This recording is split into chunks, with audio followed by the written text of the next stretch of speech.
안녕하십니까. 감사 스마일입니다. 10월 25일 즐거운 금요일 아침 방송 즐겁게 시작하겠습니다.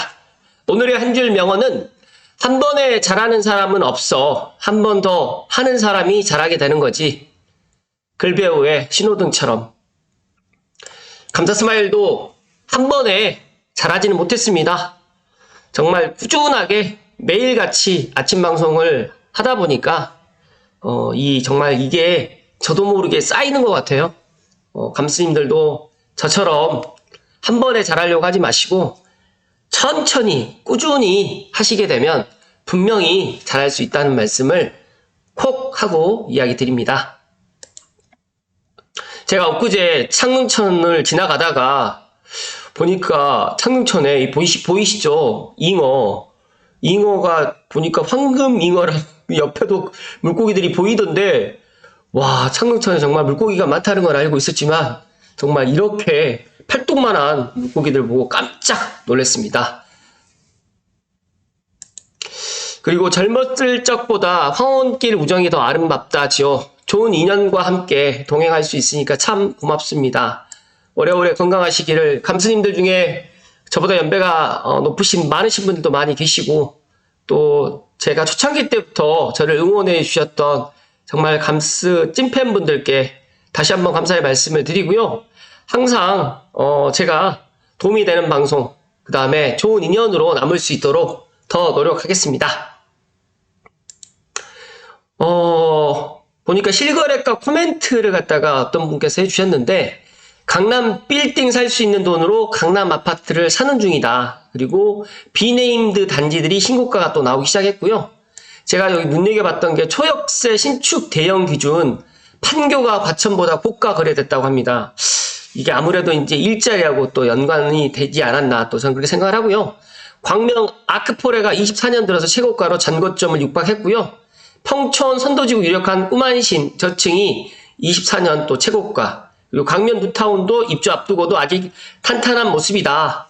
그래서 제가 어제 라이브 시간 때 올해 4분기에 내 집 마련을 해야 하는 이유, 하락 요인보다는 상승 요인이 더 많아 보인다라는 이야기를 제가 드렸거든요.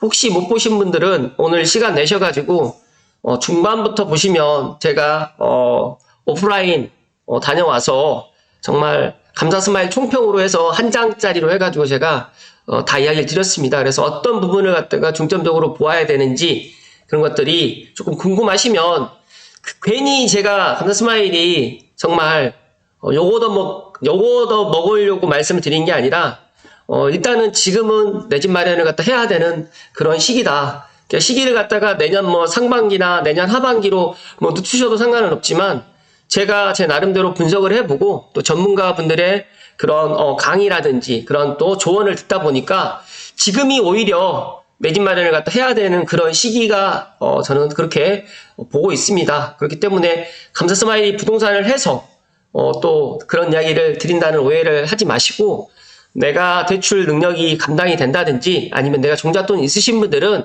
마냥 청약만 기다리지 마시고 지금이라도 내 집 마련을 갖다가 서두르실 것을 이야기 드렸으니까 제 방송을 갖다가 한번 들어보시고 한번 각자가 한번 판단해 보실 것을 이야기 드립니다. 또 어제 또 너무너무 감사했던 게, 제가 어제 아침에 저희 멤버십 회원이 50분이셨거든요. 근데 어제 또 박경희님과 나라 스위님께서 또 감사 스마일 TV 찐팬이 되어주셔서 다시 한번 방송을 빌어서 감사의 말씀을 드리고요. 제가 그 멤버십을 갖다 실은 2년 전부터 했어요. 그래서 여기 보시게 되면 드림추루님 같은 경우는 거의 2년을 갖다가 2년 정도를 저의 처음 시작할 때부터 저를 응원해 주셨던 분, 그리고 정건영님이라든지 다본사이님 많이 안 계셨는데, 올해 제가 이제 구독자, 예를 들어서 이제 멤버십 회원이 10분이 안 되더라도 이제 꾸준하게 제가 올 초부터 매주, 그러니까 1월, 2월, 3월, 4월 매주 거의 주 1회를 갖다가 멤버십 영상을 갖다가 업로드를 하고, 또 오프라인 때 제가 들었던 강의 내용을 갖다가 제가 다 담아 드리니까 정말 좀 파격적으로 지금 멤버십 회원이 많이 증가를 했는데, 제가 초심 잃지 않고 제가 100분께는 정말 부동산 의사결정이라든지 어떤 상담이라도 제가 해드린다는 말씀을 약속을 드리겠습니다. 본론으로 들어가겠습니다. 본론으로 들어가기 전에 오늘 제가 3기 신도시 관련해가지고 좀 이야기 드릴 텐데 조금 이따가 본론으로 이야기 드리고요. 그 전에 창릉 들어가기 전에 올댓고양의 레앙꼬양님께서 서울 아파트 매수자 많은 지역에 고양시 덕양구가 3위다. 이게 뭐냐면 서울 아파트를 가장 많이 사는 지역이 공교롭게 서울과 가장 맞붙어 있는 고양시 덕양구가 지금 3위입니다. 그러니까 많이 산 서울 지역은 또 역시 은평구라고 합니다. 그게 왜일까라고 생각을 해봤는데 은평구와 덕양구는 정말 붙어있긴 하지만 서울시와 고양시의 차이로 인해 가지고 예를 들어서 지하철 3호선도 구파발행 대화행이 있고 그리고 또 상암 DMC에서도 딱 끊겨가지고 향동이라든지 덕원으로 가지 않기 때문에 이런 대중교통이 불편하다 보니까 또 직주 근접을 갖다 하길 또 원하시는 분들, 그 다음에 교육을 갖다가 조금 더 질 좋은 교육을 갖다가 또 받고 싶어하는 부모님들 입장에서는 고양시보다는 서울로 진입을 하자라고 해서 많은 분들이 은평구를 선택을 하는데, 여기 보시면 가장 많이 서울 집합 건물을 매수를 했던 시가 어디냐면 성남시 분당구입니다. 그리고 그 이어서 남양주시가 이제 2위로 랭킹이 되었는데, 오히려 이제 하남이라든지 화성은 생각보다 서울을 많이 가지 않았네요. 상대적으로 성남시 분당이라든지 남양주시 덕양구가 상대적으로 정말 많은 사람들이 서울로 진입을 했다. 이 뜻은 바꿔서 이야기를 하면 어찌됐든 간에 지금 고양시보다 남양주시보다 성남시 분당보다는 서울이 더 좋다라고 또 저는 그렇게 봅니다. 그렇기 때문에 감스님들 중에서 만약에 내가 지금 서울로 바로 진입이 힘드신 분들은 지금 덕양구를 갖다 주목해서 덕양구가 GTX-A 개통하게 되면 지금보다 분명히 가격이 상승할 거기 때문에 그거를 갖다가 한번 참고하셔가지고 덕양구에 내 집 마련을 하시고, 그리고 2년이나 4년 후에 은평이나 서대문, 마포로 가실 것을 이야기 드립니다. 여기 보시면 덕양구에서는 가장 많이 갔던 곳이 은평이고요. 그 뒤를 마포, 서대문, 강서, 영등포를 갖다가 이제 매수를 했다라고 지금 나와 있는데, 마포라든지 서대문 그리고 강서에는 또 마곡이 있다 보니까 다 일자리 위주로 해서 많이 이렇게 매수했다. 은평은 다들 알고 계시겠지만 상암 DMC가 탄탄한 일자리로 뒷받침되고 있기 때문에 앞으로 또 상암 재창조라든지 그리고 또 수색 역세권 개발이라든지 또 불광역 혁신파크가 또 들어올 예정이기 때문에 어찌됐든 간에 은평구의 일자리도 많이 증가한다는 이야기를 콕 하고 드립니다.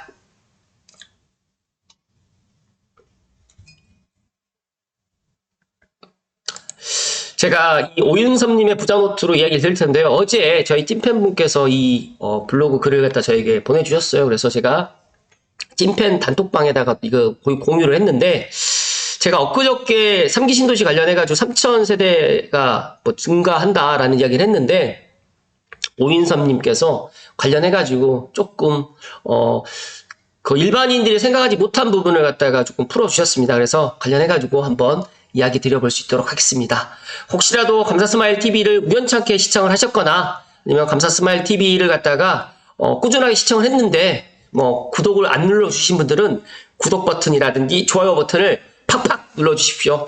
감사스마일이 정말 욕심내지 않고 꾸준히 가기 때문에 제가 이렇게 매일 아침 방송을 갖다가 지치지 않게 하는 데는 구독 버튼과 좋아요 버튼이 큰 힘을 저에게 줍니다. 그래서 구독 버튼, 좋아요 버튼은 돈 들어가지 않기 때문에 팍팍 눌러주시면 큰 힘이 된다는 말씀 드리고 시작하겠습니다. 일단 오윤섭님의 이 네이버 블로그 글은 제가 링크를 걸어 드릴 거고요. 제가 핵심적인 내용만 말씀드리겠습니다. 제가 지난번에 이게 지금 3기 신도시 창릉 지구단위 계획구역이에요. 뭐 유보집부터 시작해가지고 지난번에 분양했었던 창릉 천마을의 S5, S6, A4 신혼희망타운이라든지 S1, S4, 그다음에 사전청약, 그다음에 S3, 여기 같은 경우는 좀 나누명, 그다음에 A1 선택형까지 이렇게 쭉 다 했었는데, 이제 사전청약 제도가 이제 사라졌잖아요. 그런데 이제 이 지구단위 계획구역이 이제 일부 3차로 해가지고 변경이 됐어요. 그래서 세부적인 뭐 세대수라든지 이런 것들은 제가 확인을 다 못했는데, 중요한 팩트 하나는 일단은 아파트가 공급이 증가됐다는 거. 그 다음에 공공 분양이 제가 한 2년 전, 4년 전에도 이야기 드렸지만 이 창릉 3기 신도시는 공공 분양보다, 그러니까 민간 분양보다 공공 분양이 훨씬 더 많다. 여기 보시게 되면 민간 분양, 주상복합, 공공 분양, 신이타, 임대 이렇게 좀 나눠져 있잖아요. 사실 지금 민간 분양에 있었던 필지까지도 지금 공공 분양으로 아니면 또 임대로 지금 전환되고 있다라는 것을 먼저 제가 결론을 드리고 오윤서님의 글 토대로 이야기를 좀 드리겠습니다. 일단은 제가 핵심적인 내용만 말씀드리겠습니다. 일단 3기 신도시 아파트 핵심 수요는 에코 부모 세대인데 이 에코 부모 세대라는 거는 79년에서 92년에 태어난 수도권의 세대를 갖다가 이야기를 합니다. 그래서 80년에서 82년생이 지금 시장을 리딩하고 있고요. 이 에코 부모가 원하는 아파트를 갖다가 3기 신도시는 공급할까요? 일단 오윤섭님은 힘들다라는 이야기를 했습니다.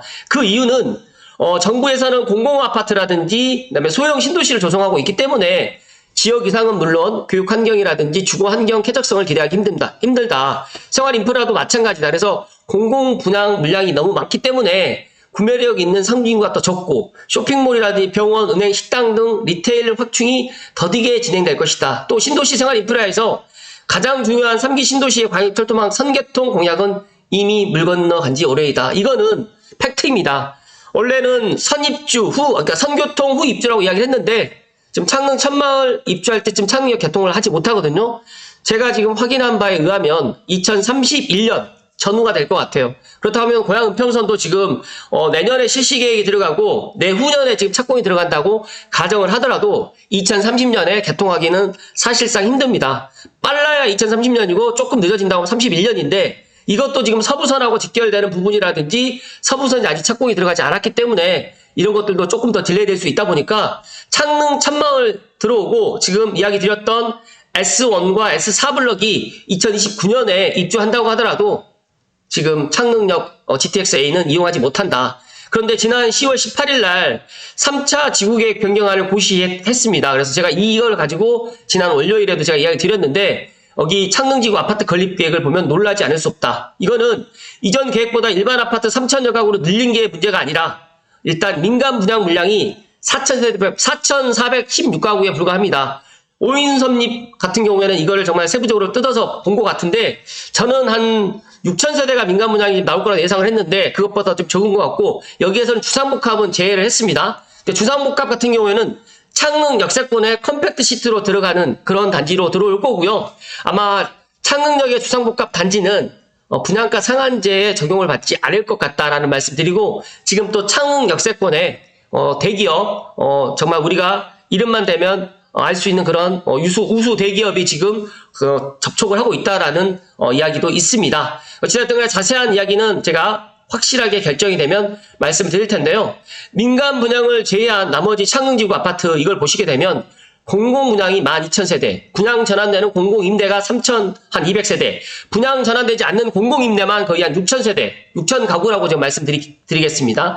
그렇다고 하면 통합 공공 임대라든지 민간 임대까지 포함하면 1,500가구 정도 됩니다. 그렇다고 하면 여기에 임대 아파트 비중이 무려 40.7%, 11,500가구 정도 되고요. 참고로 판교라든지 광도, 미래, 위기, 2기 신도시 같은 경우에는 임대 아파트 비중이 그렇게 높지 않았습니다.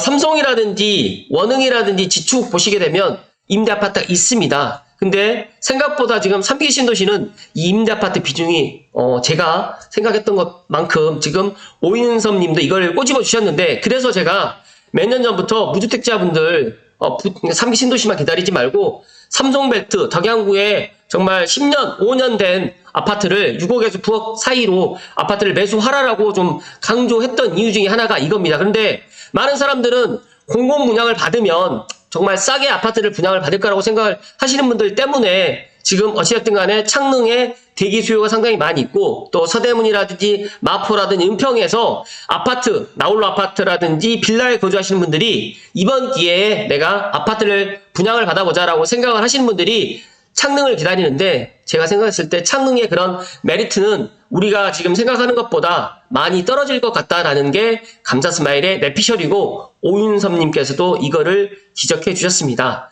즉 다시 말해서 구매력 있는 소득 4에서 5분위에 속한 에코 부모의 무주택자들이 과연 3기 신도시를 갖다가 택할 것인가? 제가 생각했을 때는 돈이 있는 사람들은 3기 신도시 창릉에 주상복합 단지나 들어오려고 하지, 임대 아파트랑 섞여져 있는 데는 들어오지 않을 거라고 생각을 하고요. 오히려 삼성이라든지 원흥이라든지 지축이라든지 향동이라든지 덕은의 지금의 5년 이내 신축, 10년 이내 신축 아파트가 오히려 더 메리트 있어 보이고, 지난번에 R114의 윤재 팀장님께서도 3기 신도시만 보지 말고 3기 신도시 주변의 토지라든지 아파트, 그 다음에 주거용 오피스텔, 3룸, 원흥역 프루지오라든지 삼성 이편아스랑 시티라든지 힐스테이트 삼성역이 오히려 더 좋은 그런 대안이 되지 않을까. 그리고 IM 삼성도 지금 8년 임대하게 되면 분양을 또 할 수가 있거든요. 그렇기 때문에 제가 생각했을 때는 마냥 창릉의 3기 신도시의 공공 분양과 민간 분양을 갖다 노리는 게 과연 현명한 일인가? 아니면 지금이라도 생각을 전환해서 6억에서 9억 사이에 삼성벨트, 창릉천벨트 아파트를 갖다가 지금이라도 매수하는 게 맞는가? 이거는 제가 어떤 답은 드리지는 않겠습니다. 하지만 감스님들은 한번 생각을 해보시면 좋을 것 같고, 저보다 인사이트가 뛰어나신 오윤섭님이라든지 윤지혜 팀장님께서 이런 이야기를 해주셨기 때문에 제가 여기에다가 1,000원을 조금 더 보태서 이야기를 드린다는 말씀을 드리고요.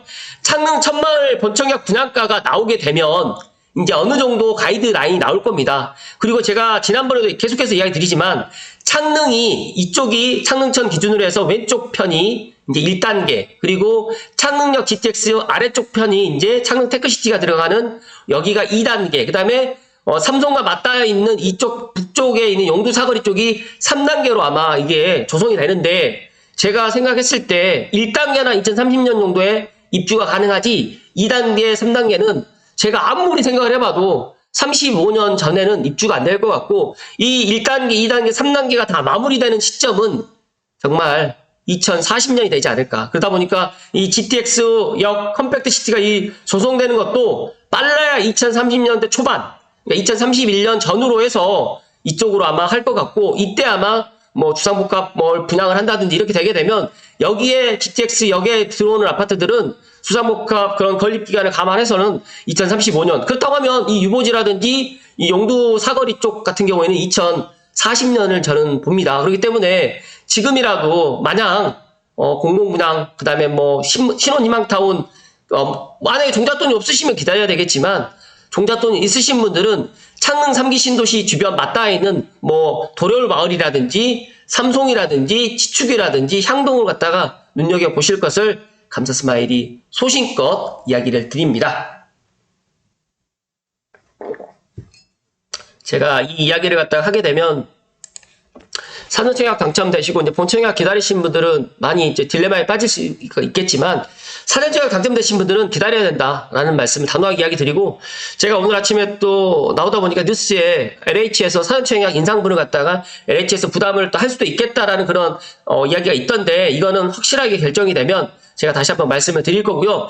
사전청약 당첨되신 분들은 조금 시간이 걸리겠지만 그래도 이 창릉이라는 이 아무리 공공이라든지 민영이 조금 부족하고 소형이 많이 공급이 된다고 하더라도, 제가 생각했을 때는 용산시대, 그리고 북부 역세권 개발사업, 상암 DMC, 상암 재창조, 그다음에 불광역 혁신파크로 들어오기 때문에 당장 창릉 3기 신도시에 정말 베드타운이 된다고 하더라도 저는 충분히 GTX A와 고양 은평선이 30년 전후로 해가지고 충분히 개통을 할 수 있기 때문에, 저는 그래도 사전청약 당첨되신 분들은 기다려야 된다라는 말씀을 감사스마일이 소신껏 이야기 드리고요.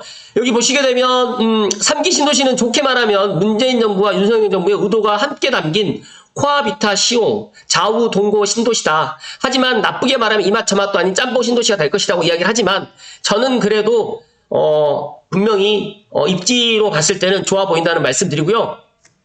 창릉이 가장 좋은 거는 아래쪽에 마곡, 그 다음에 우측에 용산, 그 다음에 종로, 그 다음에 광화문, 그 다음에 여의도까지 다 한 번에 갈 수 있는 그런 교통망이 또 생기고, 더 나아가서 이제 물리적 거리도 너무너무 좋고, 인천공항이라든지 김포공항도 가깝고, 앞으로 서울 광명간 고속도로도 창릉으로 또 연결이 되고, 고양 양재간 고속도로도 또 덕은 쪽으로 연결되기 때문에 아마 교통이 정말 촘촘하게 들어오는 창릉 3기 신도시가 될 거고요. 유일하게 신도시 중에서 물론 그러니까 남양주 왕숙에도 GTX B가 들어가긴 하지만 정말 GTX A가 훨씬 더 파급력이 크기 때문에 GTX-A와 고양 음평선이 창능에 들어가기 때문에 저는 다른 거 다 떠나서 이거 두 개만 보더라도 창능 신도시가 좋아 보인다는 말씀을 드리고, 만약에 내가 창능을 갖다가 여유 있게 기다리시려고 하시는 분들께는 지금이 오히려 내 집 마련하시고 마음 편하게 기다리셨다가 1주택을 소유하신 상태에서 창능을 갖다 도전하시라는 말씀 드리고, 또 혹시라도 오피스텔이라든지 아파트를 갖다 소유하고 계시는데 이걸 매도하고 창능을 갖다가 기다리지 마시고 이건 좀 붙들고 계셨다가 홀드온 하셨다가 창능을 마음 편하게 들어가시라는 말씀을 오늘 마지막으로 이야기 드립니다. 제가 창능을 갖다가 2019년도에 발표했을 때 유튜브를 하고 실제로 창능 지구에 가서 이렇게 영상 담은 것도 지금 5년 전 영상, 2019년도에 찍었던 영상도 지금 있는데, 제가 한 가지 간과했던 거는 이 신도시가 계획대로 빨리빨리 진행되지 않는다는 거.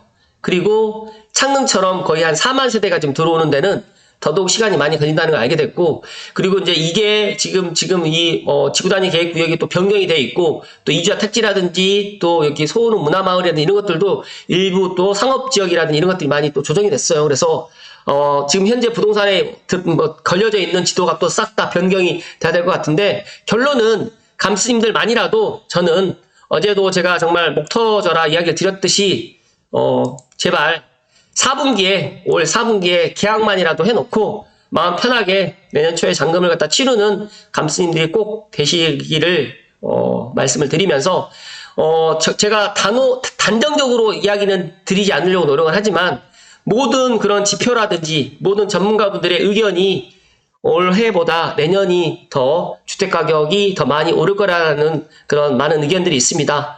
오히려 지금 서민층과 중산층이 오히려 대출 때문에 내 집 마련을 못하는 것을 보고 마음이 아프지만, 이거는 각자 도생을 해야 되고 많은 사람들에게 제 방송을 갖다 보여드릴 수 없기 때문에 감사스마일 TV를 애청하시는 분들만이라도 현명한 의사결정을 하실 것을 이야기 드리면서 오늘 금요일 10월 25일 아침 방송 마칠 수 있도록 하겠습니다. 항상 감사드리고요. 감사스마일 TV 찐팬이 되어주신 52분께 다시 한번 감사의 말씀 드리고, 초심 잃지 않고 꾸준하게 좋은 인사이트로 보답드리겠습니다. 고맙습니다.